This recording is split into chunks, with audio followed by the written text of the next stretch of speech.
Pablo does mention that, pointing out that how it, D&D, often in my group, slogs and halts when outside the frameworks of Dungeons and Combat and springs to life within them. I caution, as I always do, that one does not speak of D&D, Dungeons and Dragons, as a thing. I stop right there and I say, point to not only the text you have on your table, but point to the peripheral and functionally central culture in which you were taught what to do. And the phrases in the supplements you have or the adventure scenarios that you have tried or have drawn from, go look at those phrases that have been impactful for you, and you will find your D&D as a very distinctive phenomenon, a combination of texts, socializing, and perception that that has its own qualities as practice. And I'll talk to you about that, but I will not talk about Dungeons and Dragons as an it, not even for any single text of it, let alone the easily double-digit number of distinctive rules called Dungeons and Dragons as texts. So for you, it slogs and halts when you play your thing. That Pablo and Dragons PND. When you play that, it slogs and halts when outside the frameworks of Dungeons and Combat and springs to life within them. Okay, let's think about what I talked about last time with that you're referencing in terms of situational expression. Now, what I'm hearing, and I'm basing this on massive, massive dialogues with tons and tons and tons of people.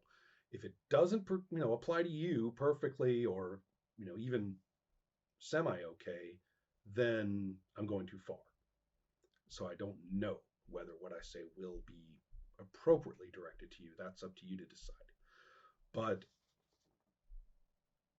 situational play is what it is. And if you're playing in such a way that the dungeon is the situation and has those expressive and dynamic qualities that I talked about last month, then it is the situation and will feed onto and from play as it should. And then if that's the case, that the dungeon is the situation, then clearly when you're outside it, you're not in a situation. So slogging and halting is literally the only thing that can happen. However, whether perhaps you play such that the dungeon is in a situation. And remember, situation's not backdrop. It's not good enough to say this dungeon is in the world of so-and-so. The world of so-and-so is backdrop. It's not touching play directly. So if you say the dungeon is in a situation, then we're looking at a larger geography. We're looking at a larger backstory.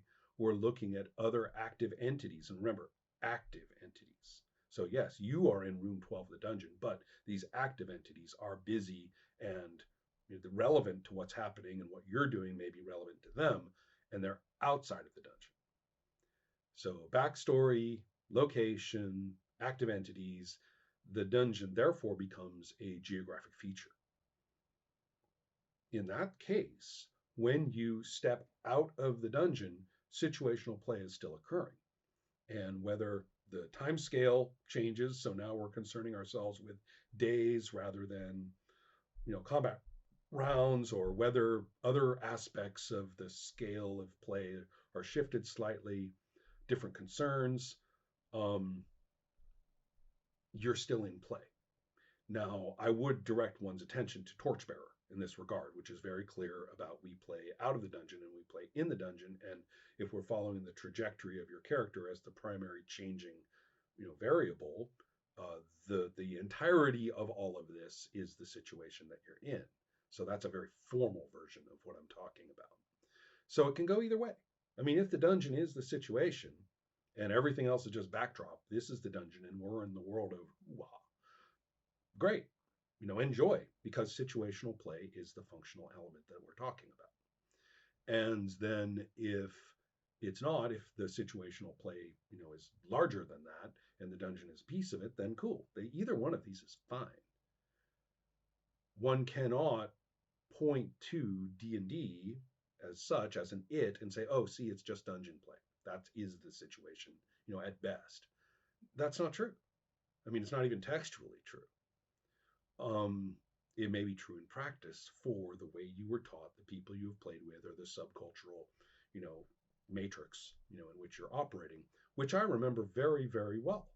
I have right there in my Advanced Dungeons and Dragons 1978 Player's Handbook, the notes that I took a few years later. They're still in there.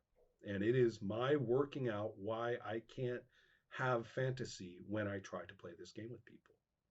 There they are in my 17-year-old script. Um, Working out, why I'm not going to play this game. Because for just that reason.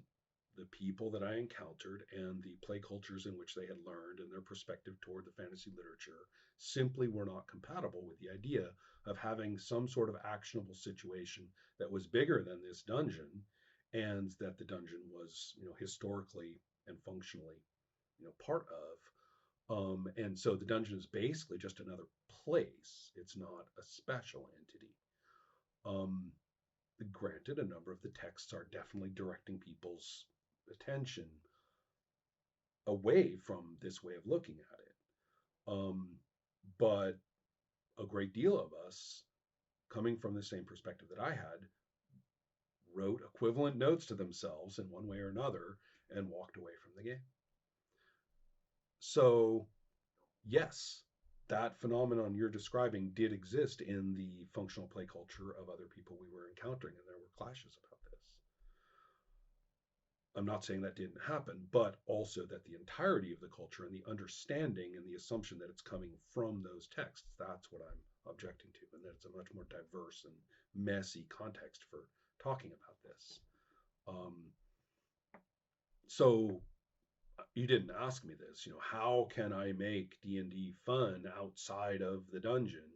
And again, your D&D, P&D. How can I make P&D fun outside of the dungeon if you wanted to, if you care, if that's something you want to do? And the answer is make sure that your situation has a dungeon in it as opposed to the dungeon itself being the situation. And no, the backdrop stuff, is not going to count for that. So more discussion about that may be held at any time if you want, but I think I've covered what I want to about that. Next moves to Claudio's question, which may seem a little precipitous because Pablo's question is so, rich and there's so much more to talk about or think about. But it's actually a very, very similar question. So the two of them need to be combined. Claudio, would you agree that? Oh, I'm going to stop there. Do I think that? Okay. Do I think that rules and constraints on the application of situational authority have been historically unexpressed in game texts in favor of resolution outcome authority? Yes. But we're talking specifically about expression in game texts. That's the topic of Claudio's question. Very same variables that Pablo talked about, but he's talking about historically a somewhat of a dearth of situational authorities, meaning how we talk about the situations that we're in. And I will go a little further and say, how do we play in such a way that we hit points of uncertainty? So not how do we resolve conflicts, etc., but how do we even know we're in one? How did we get there? Through play, actually meaning different people saying different things and characters actually being able to go do things because people say they do. And yes, by the 80s, some trajectories of game texts had really codified the notion that you don't do that. That when you play your character, you've already been situated in a scene, and a great deal of operative information is coming directly at you already. So, I'm not interested in what you thought your character wanted to do, before this scene happened. We're not playing that. That's actually not that unreasonable a point or a way to play insofar as we know we're going to do that. But it had reached the point, especially by the mid 80s, of particularly in Call of Cthulhu scenarios, and in some of the other trajectories of adventure design, some of the, particularly the RPGA adventure modules, the N series and things like that, where it was reaching the point of pre-writing exactly how it's going to go, and sometimes what I call dinner theater play. So, in fact, not play, but dinner theater. So yes, that's the case for a lot of the text, but I will point to a whole bunch of other texts in the 80s and the mid 80s that are variant in this regard, in different directions and for different purposes or in different sets of procedures, but there's a lot more diversity. Just following that thread or the multiple threads that would converge by 1990, as if that's where what was really going on, is actually kind of false. The bushiness, the diversity of textual content in this regard was remained pretty broad, um, all the way up until that point. So after 1990, 89, 90, then the my agreement is unequivocal. I mean, the very, very few texts that deviated are, at least in terms of their potential for play and sometimes even in their instructions and concepts, they tend to waver and misstep or contradict themselves. You can see that there are ambitions, and then the sense of what you're supposed to say takes over. I've talked a lot about this, and there's been lots of instances that in the 90s, the subcultural and institutional and much more restrictive economics led people to try to conform with what they thought was the standard way of presenting how to play. To the point, as I have described before, Exalted being probably, if not a important turning point, but rather a useful example of what had already happened when I spoke to creators of Exalted. And they said, well, we all agreed that GMs want to tell their story and that players just want to fight. So we just made sure that both got exactly what they wanted.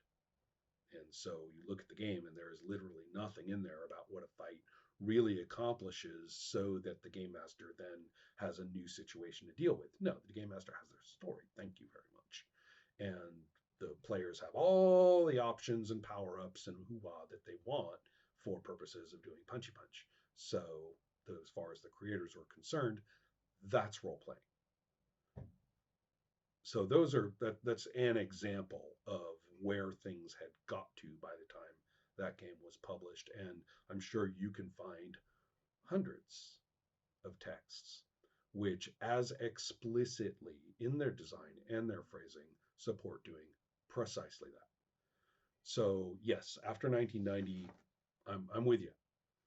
Um, Rules and constraints on the applications of situational authority have been historically unexpressed in game texts in favor of resolution outcome authority. I will say that some of these texts are quite explicit in regard to situational authority, but instead of situational authority as a play component, it is story control and play control. So they basically abandoned what I call situational authority, even if it were largely concentrated in one person. They've abandoned even that and said, well, just screw it. There is no authoritative intersection during play. You just say how it goes and where it's going to go because you're telling your story. When that's not play. The medium is dead when that happens. So far so good. I've done nothing but agree with Claudio at this point. And so now for his direct question. Do you think that's a bad thing across the board? Or are there instances in which leaving things unspecified may be of value? Okay. Direct instructions not to play and to favor story control over any kind of play that involves and organizes situational authority is a bad thing. But that's not the same thing as there not being explicit instructions for X or Y and Z in a given role-playing game. Those are completely different things.